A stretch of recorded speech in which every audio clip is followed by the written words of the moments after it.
many issues with the lighting. There was always shadows. I was knocking it over on top of my clients, always falling on their face. I would struggle with like shadowing and everything when I'm trying to go over a client and then my phone shadows on them and I invent a product. Like, what advice would you give them? Just start. Start with whatever you have, wherever do you it. are. You're listening to Not Just Lashes. Here are your hosts, Shannique and Dixie. Hello, welcome to Not Just Lashes. I'm Shannique. And I'm Dixie. Today we have a special guest. We have Mary Harcourt. She's the founder of CosmoGlo. Yeah, welcome. Hi, ladies. Thank you so much for having me. Hi. And you're coming all the way from Texas to talk to us virtually. I am. It's unfortunately not a sunny day here. It's rainy. Typically, I would say a sunny day from Texas. Yeah, but you originally were from LA, right? Not originally. I grew up in Pennsylvania. I've traveled the whole world. I've been to over 64 countries, and I'm just a long-term traveler, so I'll stay there for 6, 7, 8 months, sometimes a year. Oh, wow. And I chased summer around for 2.5 years that I decided I don't ever want to do winter again. And then I settled in Cali because it's gorgeous. Oh, yeah. And so I was in California, Northern California for 5 and LA for 6. And then after that, decided to come to Texas. So a little tour of the world, if you will. Yeah. That's awesome. Did you have a favorite spot? I lived in the Philippines. I adopted a puppy there. I went swimming every day. So I would say Philippines for me is like number 1. Close second would be Australia. Oh, awesome. I love Australia. I studied abroad there, and I was there for about 9 months. Yes, it's so fun. So let's hit off and start some questions. So let's start at the beginning. I read that you came up with this idea and wrote it on a napkin. Is that true? Yeah, so I was a lash artist, and I had a lashing studio in Hermosa Beach. And just being boots on the ground or butt in the seat, whatever you want to call it, I got so frustrated with lighting and how has no one created a light for the beauty industry. I mean, the beauty industry is exploding. Like, more women and more men are getting more services done more often than ever before. And so obviously we all have the same fights. You're fighting with shadows, you're fighting with top heavy things, you're fighting with lights that make noise, you're kicking over tripods, especially in California, our rooms are so tiny. Yes. And I just thought, God, this is so crazy. Like, how has no one ever made a light for the beauty industry? Yeah. And I tried every light on the market. I replaced my salon's lighting over and over and over again until I exhausted all of our options.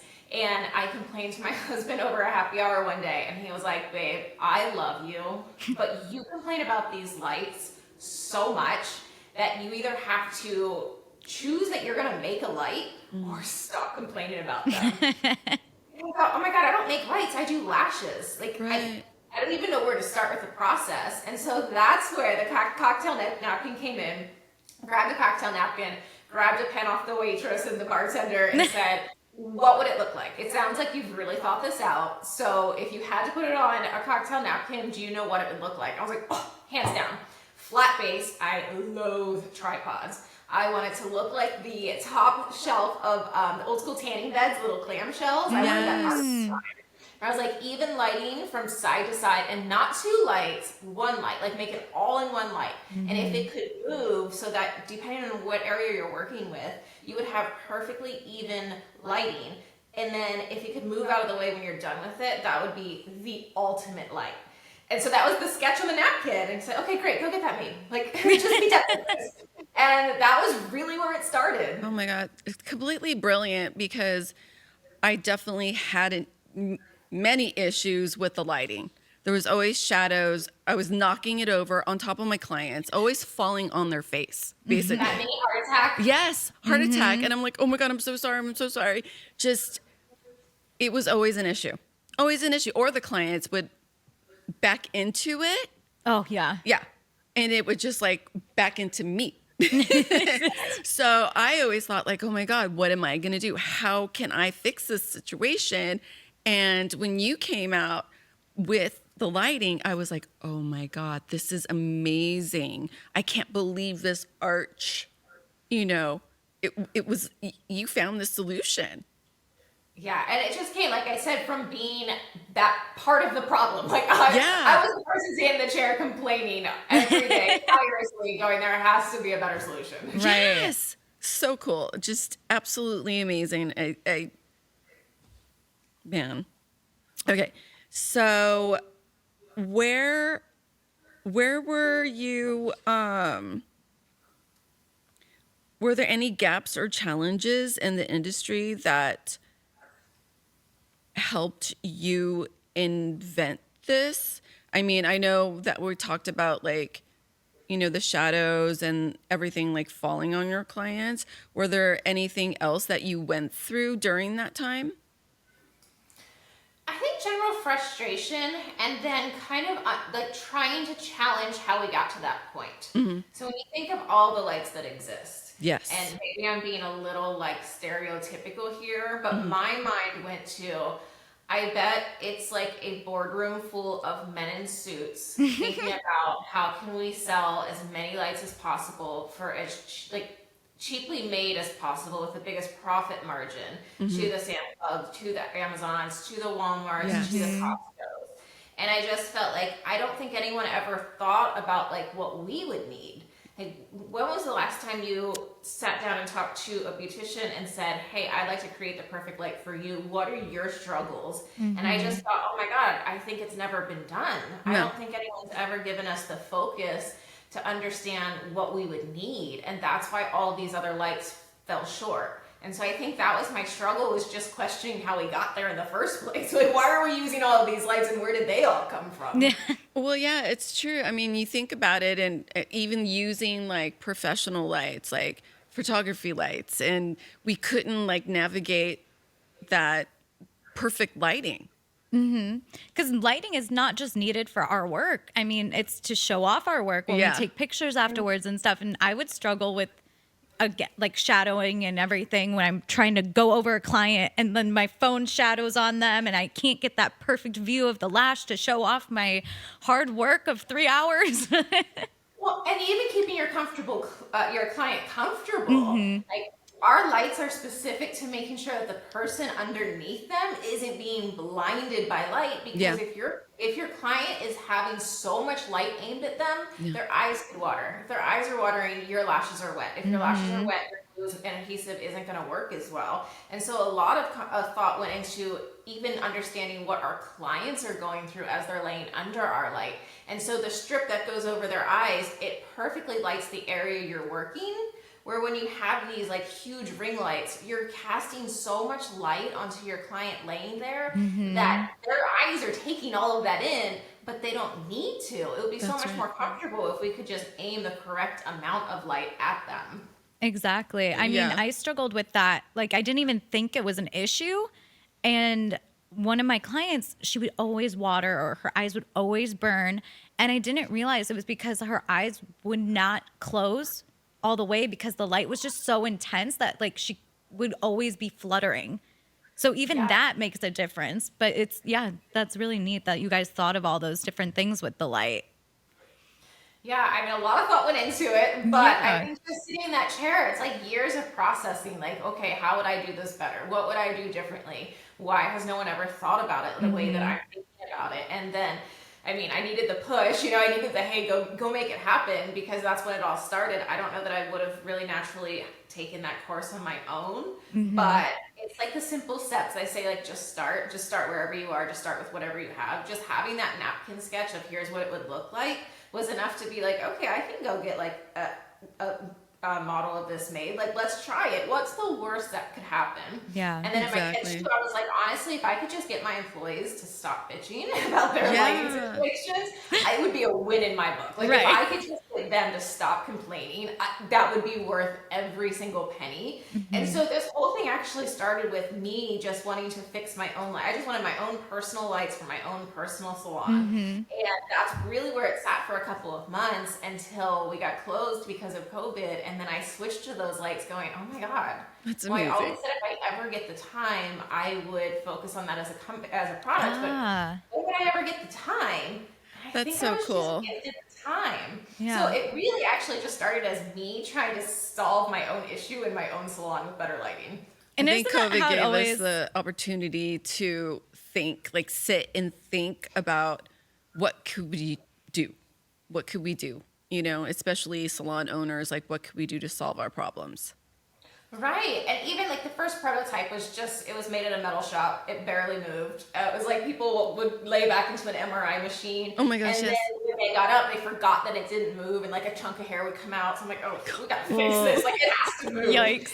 And, my salon was a Goldilocks salon. We had really short little girls. We had really tall little girls. So, as much as your chair can go up and down, we quickly realized that it has to be height adjustable. And so the second one was height adjustable.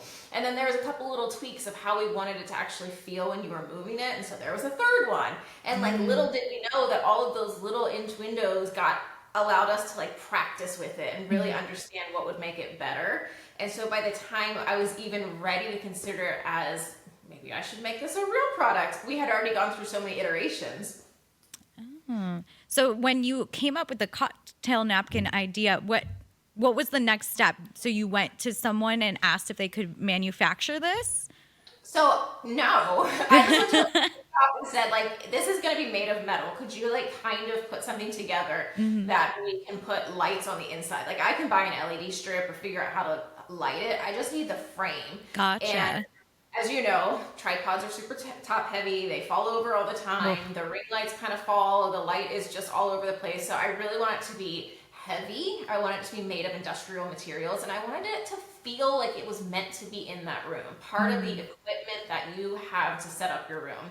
And all of these other things, they're great if you're like making content on the beach in an hour and you can just pick up your tripod and go. But I didn't leave my salon for 6 years. Like I didn't need anything that was going to be mobile. I needed something that was meant to be in that room.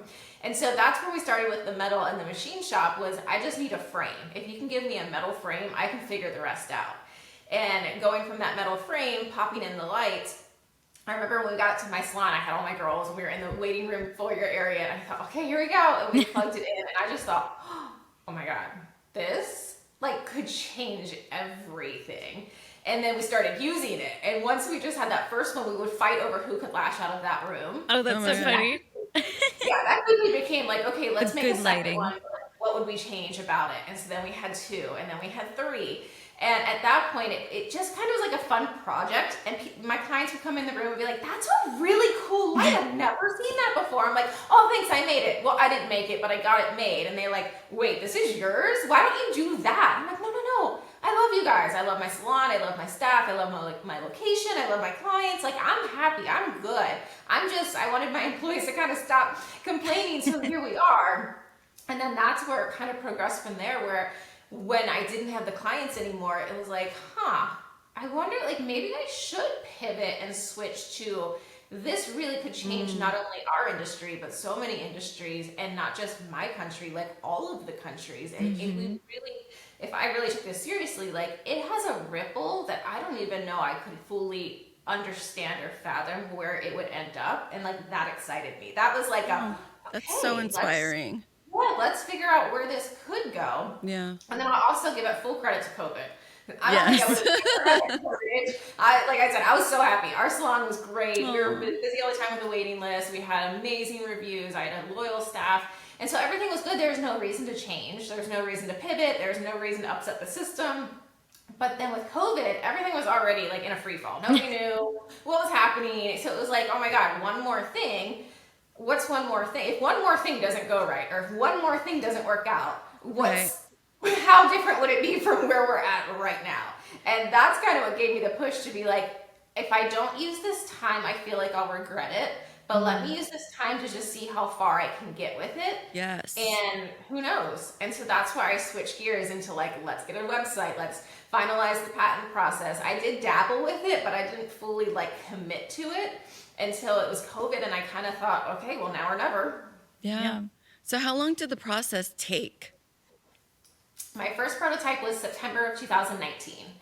And by January, I think we had the third one. And so I had called and made a couple phone calls. I'm like, okay, this is really unique. Nothing else exists like this. I don't think I want to do it seriously, but if it comes to patenting it, like, what does that look like? How much does it cost? What's the process like? What's the timeline? And so I kind of done my research with that and shelved it. Like, I'll come back to that if I feel like it's necessary. And then fast forward to March, where I was like, okay, I feel like maybe it's necessary now. But the timeline was, my first prototype was September of 2019, and we placed our first order with a manufacturer in May of 2020. Oh And my gosh. yeah, it was kind of like that whole moment of that just moved so quickly for you. I'm so inspired right now. But and remember, we had no, like, phone call on March 21st. You guys are part of the personal care services, and after today, you will no longer be able to do your services. Right? Yeah. And so it was like, well, if this is only 3 weeks long, I better use these 3 weeks. If it's only 3 weeks. Y'all know we're still in it like 5 years later. But yeah, it was one of those things where I'm like, I better move fast. And so just like that, it became like, how do we even do this? Let me make a call to the patent lawyer. What name would we even get it? Like, is the website available? Is the Instagram handle available? Who's going to manufacture it? How much do they need? How's this process work? And so I kind of went just crazy with, okay, let's see where it goes. And finding a manufacturer and understanding terms and how that works, and like getting the numbers back of here's what we would need up front and here's what we would need before we ship. It's kind of like, oh, we're doing this, or we're not. We're doing this. And then I thought to myself, like, okay, if I leverage this and it goes wrong, I lose everything. Yeah. But also, I might lose everything anyway. You know, like. Who knows what's going to happen from that point at the situation and state we're in. And so I always remember, like, when I give advice to people, this is what I say. I had a conversation with myself, and I thought, when it goes both ways, just think about it. Could you live with yourself if you didn't actually try this? That's right. I could, but I'd kind of be like, what if? And so, like, okay, I've decided to do this. And then if you decide to do this and it doesn't work out, would that be okay? And I thought, well, yeah, because you tried it. And like, I know so many people that start their life over at 40, 50, 60. Yeah. I know people that started over with nothing at 70. Right. And they're the happiest they've ever been in their entire life. And I thought, okay, even if I have to start over with nothing, I feel like it's at least worth pursuing this. And then once I had that conversation, and once I was like, oh, we're game on, then that was fire under my butt. Like, let's make it happen. I love it. Words to live by. I definitely, those are my words. Yeah. Those are my words. That's how I feel. Like, what do I got to lose? And I'm a yes person, and I just keep going no matter, the frustration, the sadness, the going through the happy, the ups and downs, and the roller coaster of an entrepreneur. It's just, it is what it is. Yeah. And so that's kind of how the process started. And then, just busy getting to work. By June, I had a website. We placed our first order. The order was 50% down, which was everything I had, and 50% before it shipped. And so I thought, oh my God, how am I getting the other half? And so I thought, well, if I do pre-sales, that will pay for it. Very smart. Yes. Yeah, and that, is there even any interest? Like, what if I just spent all this money and nobody wants it? And now you have all these lights. Yeah, exactly. And so I wasn't allowed to share anything on the website or in internet in general until I got to a certain part of my patent process. And I remember my lawyer being like, you're good. You can officially share anything you want. And I thought, okay, perfect timing, because I'm going to go into a forum and take a video of myself in my salon with my light and just see if there's any interest. And I got all dressed up, curled my hair, went into my salon, filmed this video. I mean, it was like wires were hanging out. It wasn't a finished design. It wasn't a finished product. And I just thought, let me just throw this into a forum. And I was like, hey guys, I'm a lash artist. This is a lash forum. I created this light. It's in production. I would just want like feedback. Would anybody be interested? And like by the time I pressed go, I felt like instantly there was like 100 comments. Like I couldn't even get back to them so fast. Oh, that's amazing. I was not expecting that. Just like, where can I find this? Wow, that's so cool. I was just like, whoa, okay. Because you hit the market. You hit the heart of what we needed. Yeah. And so that was crazy excitement. So that kind of fueled like getting me the rest of the way. Oh, that's so motivating. So motivating. Yeah. I'm going to get my website up. I'm going to open for pre-sales. And I remember I finished my website and pressed go. And I had a sale like within the first hour. And I thought, oh my God. Not expecting that. Okay, this is exciting. And my first order was 150 lights. It wasn't, I mean, now I feel like in the moment, That's I was like, amazing. it's so heavy. Now I'm like, it was not anything. But in the moment, I I was like, oh, this is an uphill battle. Like, what if I sell one and have 149 unsold? Like, Oh, but they started selling. And so, like, then I got freaked out. Like, I hope I'm able to pull this off because I'm taking these people's money and promising them a light. And God. I actually don't, like, You're this like, is all like oops. hypotheses. I'll get one to you soon. Yeah, and so like as a life of an entrepreneur, you're ups and downs. You're like, I launched my website, I got my first sale. I don't know that I can do this. Like, is it gonna work? And like, what if they don't like it? And then it becomes like the fright and the terror. Yep. And, like, you just have to break through that. And The roller coaster of entrepreneurship.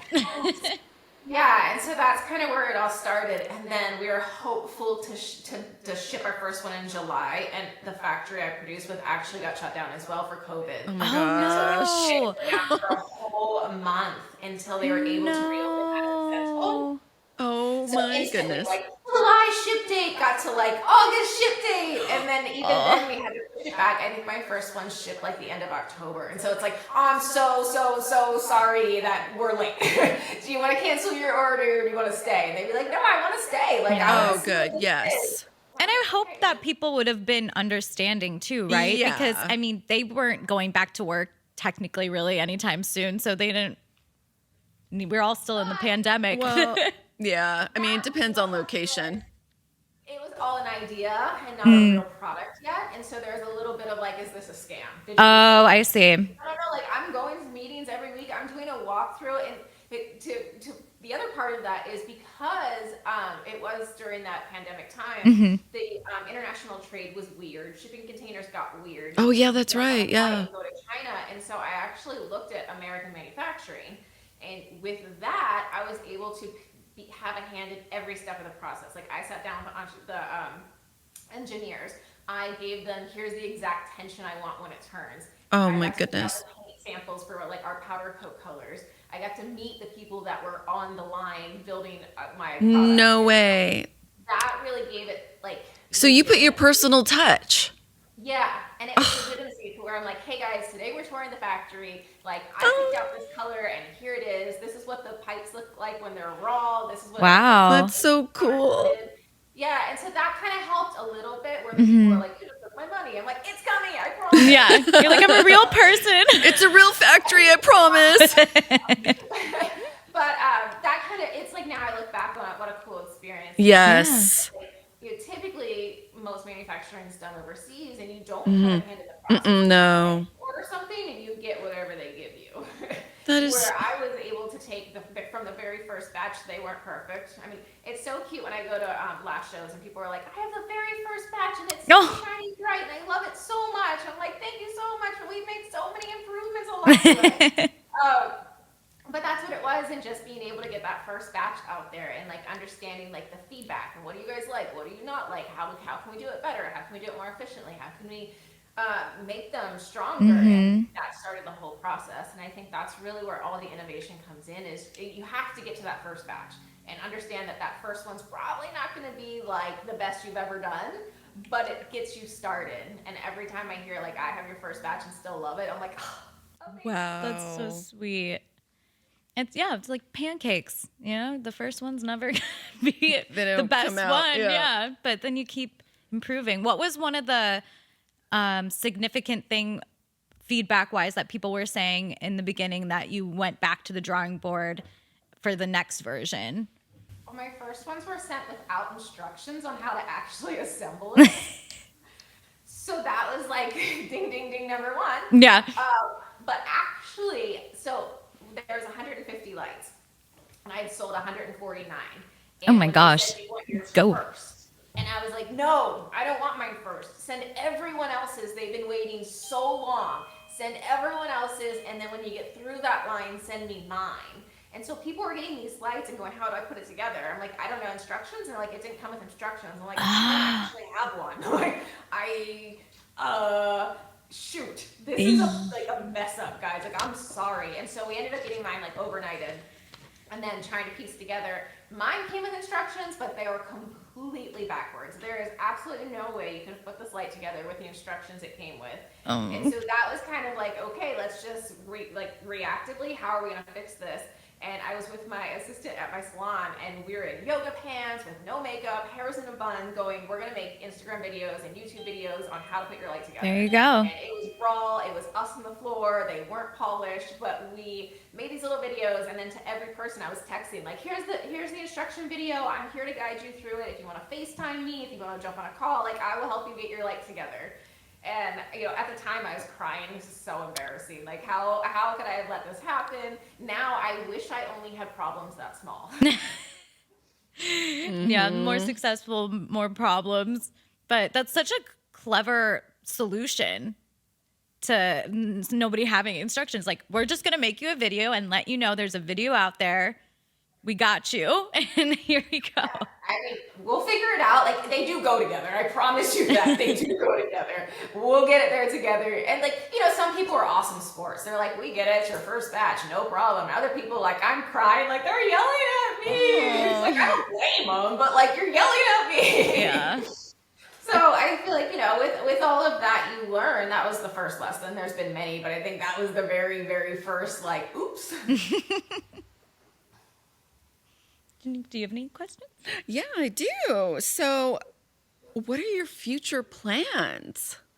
Where do you see the lighting like evolving? I'm so excited. There's so many things. We have a lot in product development right now, which is a crazy process. I thought by now we would have launched another product, but we're still there. It always takes twice as long as you think, and probably double or triple the price that you think. But we are definitely in product development.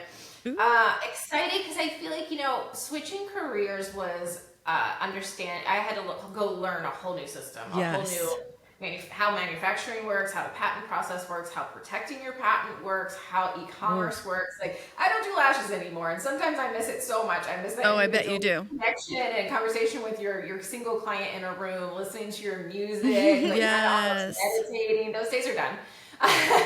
But learning all of that, and so it kind of took me a couple of years to ramp up into even just understanding what world we live in now. Mm-hmm. And then once we understood what world we live in and got the correct processes and systems in place, and I since have switched manufacturers, like, kind of the world has exploded into like, oh, now that we're good, like, what are the options? And then my mind wanders because it's like, oh, I have ideas. It's like hard to pinpoint what idea is next. Yes. And we have 3 in the pipeline now, but like, I'm just getting started. I'm like, okay, as soon as those 3 go, then we have all of these, because we're just one industry, but there's a lot of industries, and yes, options are endless. We're endless. I love feedback. I love when people tell me like, hey, you know what would be a great idea is this product. I'm like, I can do that. Like, let's get that done. So yeah, I don't know. Without giving too many specifics, there's a lot on the horizon. Oh my gosh. So you have some secrets, secret projects. Yeah. How do you feel? Do you think the eyelash industry is changing a little bit and you're going to kind of change with it? I do think it's changing. I think it's growing, and I think it is growing and separating at the same time, if that makes sense. Like, there's no longer one way to do things. There's so many ways to do things, and there's so many ways to structure your business. There's so many ways to structure how you do services, what your clients are asking for, and with all of that kind of comes more room to bring out new things to support them. And I just feel like, I don't know, like, we're just getting started. Oh my God, I'm so excited. So exciting. And I was just going to ask, when you came back from COVID, were you having to balance still lashing and the light business? Like, so as a fellow California, I don't know if you guys went through this, but we were closed for like months. 6 months, I think. And then in like June, they're like, you are allowed to do services if you do do them outside. Yeah, how is that sanitary? It's not. Hands on your face, like. We did it. So I made this like rollable curtain wall that we would take outside every day, and on the sidewalk we would drag out 2 or 3 lash beds, and I had an awning, and we would cover it with sunshades. That we you know, that's trial and error too. We had laid there, people were getting sunburnt, where I'm like, oh my God, we need curtains, we need shades. Oh my God, that's insane. And then we had to drag fans out because we're like sitting there lashing and sweat's rolling down our back. Like, this in July. we're at the beach, so people are walking by in groups of 20, smoking, hacking up stuff. I'm like, how is this sanitary? Oh, gosh. How is this sanitary? People are sitting in their car with the exhaust blowing, listening to like a conference call, and there's just like exhaust smoke coming in. I'm like, there's no way this is sanitary. But anyways, they only did that for a couple weeks, then they closed that down again. Yep. Yes. It was open, close, open, close. Open, close, open, close, open, close. And so every time it would open, I'd be like, game on. And then when it would close down again, I'm like, okay, let me focus my energy back. And I just kind of kept balancing. And I believe it was like January, almost a year later, where they're finally like, hey, I think we're going to let you open for real this time. And that's when I was like, okay, awesome. And we were stacked. You know, I was taking clients at 8 a.m., servicing them the whole way till 6 o'clock, 7 o'clock at night. But my Instagram would pop off with like all these questions. Like, I can't get my life together. I have a question. If I order now, how long is my order going to take? And I thought, oh my God, this is crazy. When you lash a client, they buy that hour or that hour and a half. Like they own it. There's no like, let me this message, let me just make this phone call really quick. And so very quickly, and I did have a staff. So like I was able to pass some of my clients off to them, but for the most part, my hours were booked. And I thought, this is so unsustainable. Like, I can't sell my hours and manage a whole company that has like global potential. And so that's where my wheels started turning when like, I have to pick one or the other. And if I'm gonna pick one, I want to see how far this can go. And so I put my salon up for sale in January, and it was sold by the end of March to an amazing couple that still has it, and it's still running. And that was like... Was it just like such a hard thing to do? Because I'm a salon owner, and I mean, it's hard to even like think about doing something like that, because you put your heart and soul and your whole existence in that. Your whole existence. And like, I feel like we did everything to make sure it stayed alive the whole way through COVID. Like, we sent emails, I would send text messages, like we would do everything to be like, hey guys, we're still here. Like, here's some games to play on your front porch with your kids. Like, you know, count how many red cars come by and how many green cars. And, like, I was just like trying to keep that community alive. Yes. You grow so close to them. I mean, I still to this day miss some of my clients that I saw every 2 or 3 weeks. Yeah. Yeah, it's hard.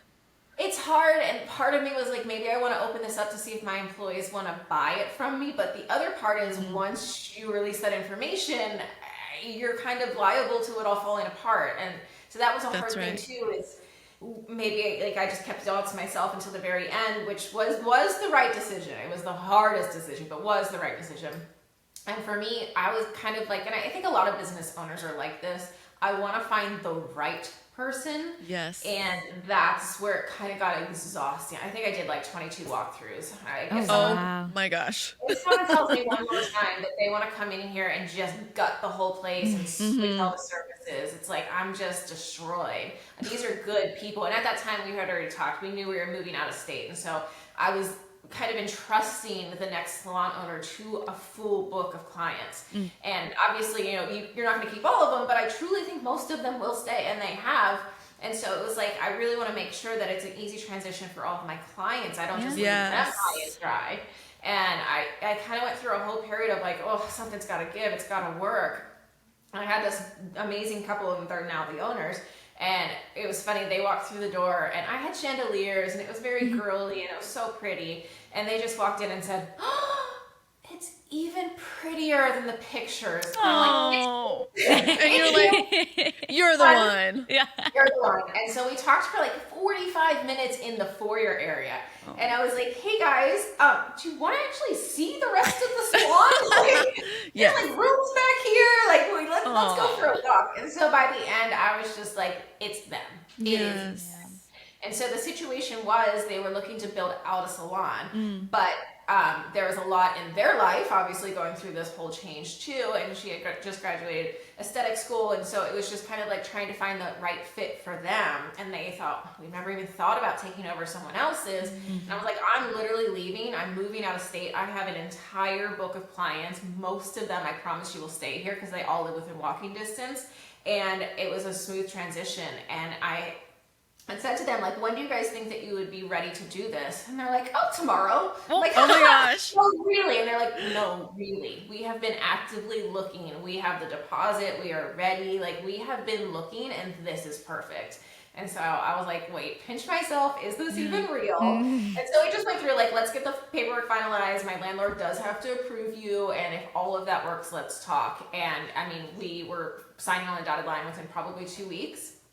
And so Wow. that's who has it. And my Oh my clients gosh. still go to her. She's doing great. The salons, they actually expanded into the suite beside it, and now they do hair services as well. Oh, So wow. it's That's such a amazing. perfect story. Yeah, I was Mary, I would have done the same exact thing that you have done. And I could tell that you're just an amazing business owner because thank you. you have like the heart and soul of you care.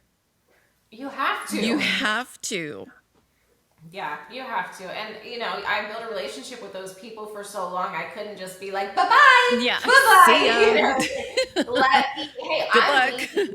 Yeah, and we rescheduled everyone's appointments into her new book. It was like, I leave this day, you start the next. Yeah. And that's kind of how it happened, where I'm like, hey, I just have to let you know, I'm so sorry to spring this on you, but this is my last appointment with you. I sold the salon. I actually moved out of state. I already bought my house, and I've been flying back and to see you guys every week and flying home on the weekends. And I have done my due diligence to find an incredible lash artist for you. The paperwork's done, and your next appointment is standing with her. And I would tell him, like, I know this is a lot.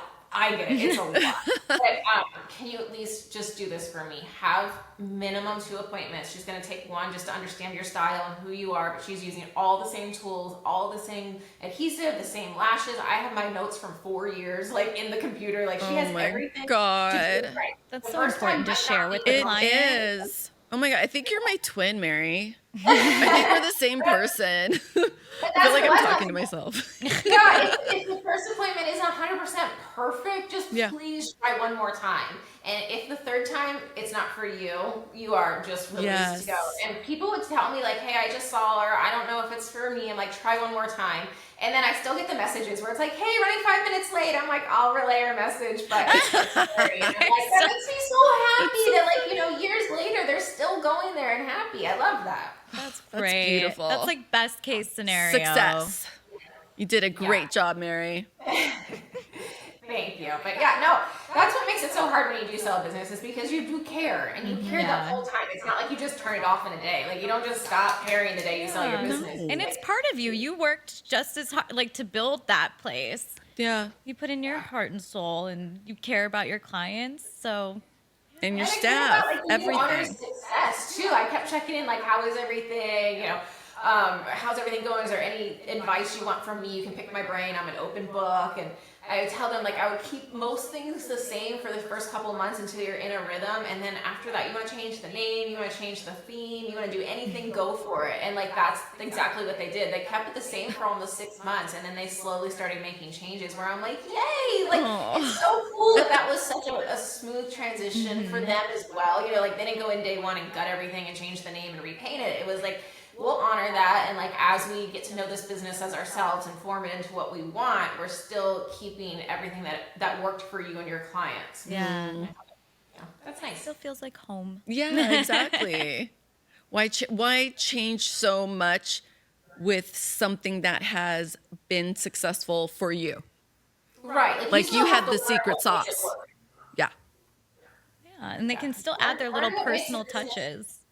Yeah, learn what makes a business successful. You just bought a business, right? Like, learn what makes it successful. That's right. And then slowly learn. And look, they put way more energy into it than I had given it, so I'm happy to see where it's at now, and I think they did a beautiful job with it. Yay. But there's a lot to be said for, let me just stand on the sidelines and watch and, like, you know, fill in and start taking new clients, but, like, see what did work.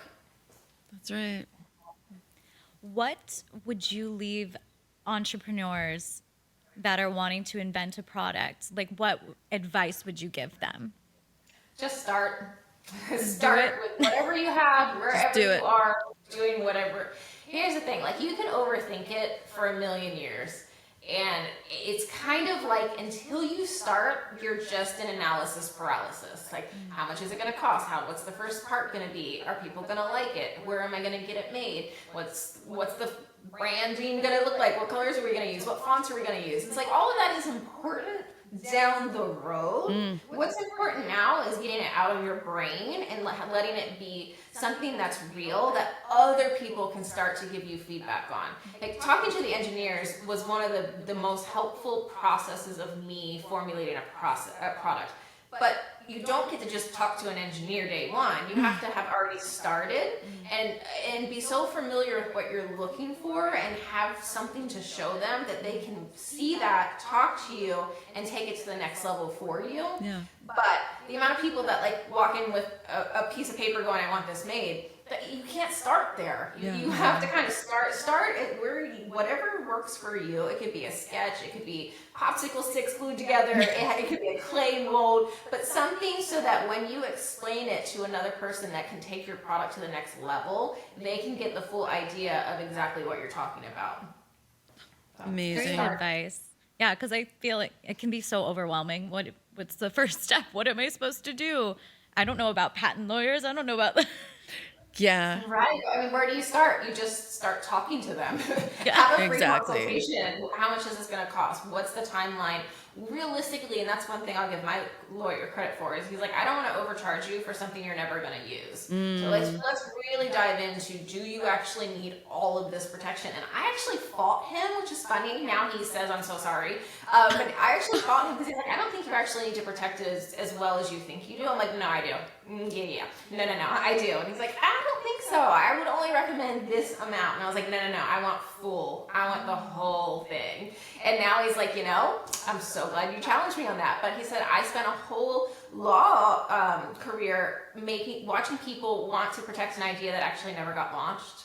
They put so much money into protecting an idea that actually never went anywhere and never got made, that I kind of have to walk people through a process. Like, yes, it's a wonderful idea, but are you really going to take it that process? And I'll explain the backside of that is because when you do file, specifically patents, when you do file patents, it's not that it gives you protection for someone not knocking you off. It's that it gives you the right to fight for your protection. And so if you're not going to do the fight, don't even bother investing the money. And I was willing to fight, and I have, and we've never lost a lawsuit. So it just comes down to, if you're truly going to step up and have the battle, then protect yourself 100%. But if you don't see yourself ever being that kind of person, that's just not that's just not you, then don't spend the money to make sure you're protected. Is spend that money in advertising, spend that money in marketing, telling everyone why you're the best, why they should purchase from you, and that might actually be a much better investment. But I'm willing to fight. So there's that. That's amazing. Did you ever think that you would become this businesswoman? Like this totally different, instead of a lash artist? No. I mean, as a lash artist, I was a businesswoman. Well, yeah, but... In a way, I was like so savvy. Like anytime we had a cancellation, we had a waiting list. Call that person, see if they want to come in today. And so I was always so proud of, like, my girls had full books all the time. There was never, randomly you'd have a day where 3 people call out. But typically, like, from the time you walked in until the time you left, we are fully booked all day, every single day.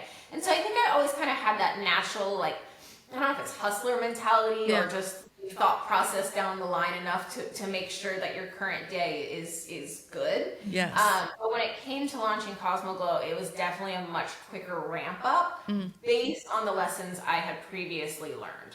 Yes. Yeah, I could totally see that. And I think I could definitely relate. Oh my gosh. Well, Mary, thank you so much. Thank you. I've learned so much from you. I was taking it all in. I was like, oh my gosh. So interesting. I know. I'm an open book. I love to just share and encourage others, because here's the thing. We all have such beautiful ideas, and if we would do more with our ideas, we could change the world. Yes. And there's so much power in that. And I believe sometimes so. you do get stuck on, I just don't even know where to start, so I'm not going to do it. And it's like, no, do it. Just do it. I used to think if I could, truly, when this all happened, I thought if I could have my salon and all of my girls and all of my clients and be fully booked and have this product, I would have made it. Yeah. And then it became like, I actually can't have both. I have to choose one. Yeah. And then now that I'm in that world, it's like, oh my God, now the options are so open. Like, my brain's just exploding with all the possibilities of what could be for CosmoGlo and for the future and for all the artists out there. But you have to be open to, I think, just starting and getting those ideas out of your head. And I truly think ideas are gifted to you, and if you don't act on them, they get gifted to someone else. Oh, that's a really, It's true. You got to act on it. You got to just go for it. And it's interesting, over the years now, I've had so many people, they're like, I had this idea in 2018. I'm like, congratulations. You're late. no, but it's so true. They didn't do anything with it, you know? We had a tattoo artist that reached out from 2016, and he actually had a very similar product, and he's like, this is my idea, and I published it first in 2016, and you knocked me off. I'm like, first off, I'm on a billion podcasts. You can hear my story all day long. I was a legit lash artist. You can see the whole, I did not ever come across your page. I did not ever see your device. Oh my goodness. Yes, they're incredibly similar, but why didn't you pursue it? Now you can see what could have happened if you pursued it, but you never did, and unfortunately, I was the one to file the patents, which makes it my idea. So we had the same idea, yes, but I acted on it. And I feel like there's so much to learn from that. We all have such amazing ideas. I don't know how to say, have the courage to trust in yourself to see where it could go. Or somebody probably will do it, because good ideas, they're not singular. They're not singular. Good idea. The reason CosmoGlo works so well is because we are all probably subconsciously thinking it. And we wish there was a better solution. Well, there is. And, sometimes we're so busy with day to day that we stop to think, what would happen if I did pursue this idea I have? But as a testament, it's worth pursuing. That's right. I think we get too comfortable and we get too scared, right? And we don't know where to go, what to do, and what direction. But, the good old just do it, fear, don't let fear get in the way. Wrong. Nike wasn't wrong. Nike wasn't wrong. Shanique and I just always say it to each other. Do it. Just do it. Just do it. We're like, God, it's already taken, but just do it. Because it's the only thing that makes sense. Yeah, it is. It's the only thing that makes sense. And I always tell my kids too, I'm like, you want to just do it. Go. Just do it. Yeah. Along the way, you're going to learn something that either pivots you into what you should be doing, or maybe it closes that chapter of okay, I'm good. I don't need to do it anymore. But you have to figure out, you have to pursue that and see where it goes. That's right. Definitely. That's some great advice, and it was so great to hear Mary. your story. So nice. Thank you, ladies, for having me on your podcast. Thank you. We hope to see you in person soon. Yes. Maybe at an event.